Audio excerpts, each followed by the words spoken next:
In ancient Israel, there exists a fascinating and moving story that connects tragedy and redemption, beginning in a long-forgotten palace. It was a time of great kings and epic battles, when Saul was the king of Israel. Among his offspring was a grandson named Mephibosheth, the son of Jonathan and grandson of Saul. He was only 5 years old when the news of Saul and Jonathan's death reached the palace. The terrible news spread like wildfire, and fear settled in. Terrified, his nurse picked him up to flee, but fortune was not on their side. In the rush and panic, Mephibosheth fell from her arms, and became crippled in both feet. Thus began Mephibosheth's new life. He grew up in a land called Lodabar, a place of forgetfulness and solitude, far from the luxury in which he was born. His physical disability and lack of inheritance left him in humble circumstances, with no hope of seeing the splendor of days gone by. But Mephibosheth's story does not end here.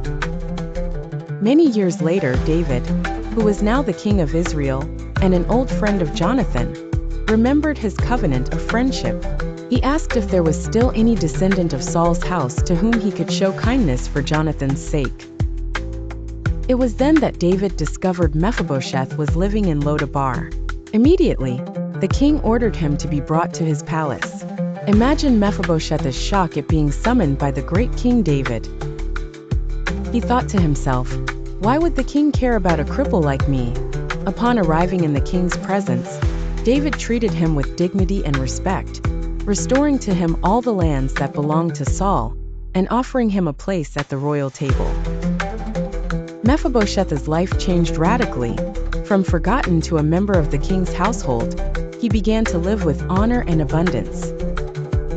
The narrative of Mephibosheth teaches us that even in moments of desolation and forgetfulness, unexpected opportunities can arise, and acts of kindness and friendship can change lives forever. Thus, the saga of Mephibosheth continues to inspire, showing that grace can find us in places of solitude, restoring hopes in our lives.